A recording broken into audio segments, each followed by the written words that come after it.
Hello everyone, मेरा नाम महफूज खान है। मैं फिर से आ चुका हूँ आपके बीच में। दोबारा आया हूँ कुछ टाइम के बाद, तो कुछ अच्छा ज़रूर लेकर आया हूँ।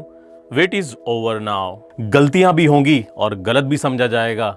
ये ज़िंदगी है जनाब, यहाँ तारीफ भी होगी और कोसा भी जाएगा। माना कि आज बड़ी तकलीफें हैं, पर कल कामयाबी भी बड़ी होगी। आज मैं आपको एक कहानी सुनाने जा रहा हूँ जो ईमानदारी पर है। काफ़ी समय पहले की बात है। एक प्रतापगढ़ राज्य का एक राजा था। वो राजा बहुत अच्छा था, मगर राजा को एक सुख नहीं था। उसको कोई संतान नहीं थी। वो बहुत ही परेशान था कि आगे का बागडोर और इस राज्य को कौन संभालेगा। राजा ने अपने राज्य में घोषणा करवा दी कि सारे बच्चे एक साथ इकट्ठा हो जाएं। जब राजमहल में सारे बच्चे इकट्ठा हो गए तो राजा ने सभी बच्चों को कई तरह के बीज दिए और कहा कि अब सबसे 6 महीने बाद मिला जाएगा और देखा जाएगा किसका पौधा सबसे अच्छा है। महीना बीत जाने के बाद भी एक बच्चा ऐसा था जिसके गमले में वो बीज अभी तक फूटा भी नहीं, लेकिन वो रोज उसकी देखभाल करता था और रोज पौधे को पानी देता था। देखते ही देखते 3 महीने बीत गए। बच्चा परेशान हो गया। तभी उसकी माँ ने कहा, सब्र रखो, कुछ बीजों को फैलने में वक्त लगता है। और वो पौधे को सींचता रहा। 6 महीने हो गए। राजा के पास जाने का वक्त आ चुका था, लेकिन वो डरा हुआ था कि सभी के गमलों में पौधे तो होंगे और उसका गमला खाली होगा।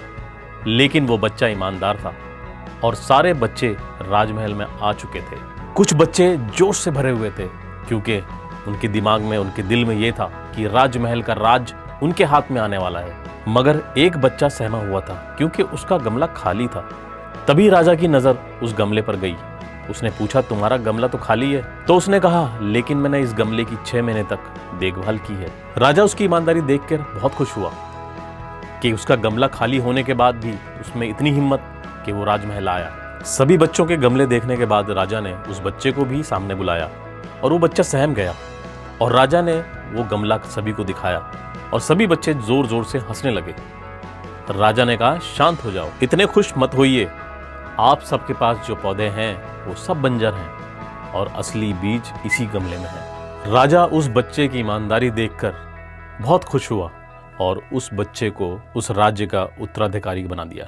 लेकिन इस कहानी से हमें सीखने को क्या मिला कि हमें ईमानदार होना बहुत जरूरी है। अगर हम खुद के साथ ईमानदार हैं तो जिंदगी में कोई भी कठिन से कठिन पड़ाव होंगे, सब पार हो जाएंगे, क्योंकि हमें हमारी औकात खुद पता है। हम खुद को पागल बनाकर खुद का ही नुकसान करते हैं। कामयाबी मुझे ना मिले ये अलग बात है, और अगर मैं मेहनत ना करूं ये गलत बात है। ये ईमानदारी शब्द बहुत छोटा है, लेकिन इसके मायने बहुत बड़े हैं। आज के समाज में इस ईमानदार शब्द को बचा ले जाना और अपनी ज़िंदगी में अपने पास रखना बहुत बड़ा खेल है। ये छोटी सी स्टोरी थी, लेकिन दोबारा मिलेंगे कुछ और अच्छी स्टोरी के साथ। दोबारा मिलते हैं। मेरा नाम महफूज खान है।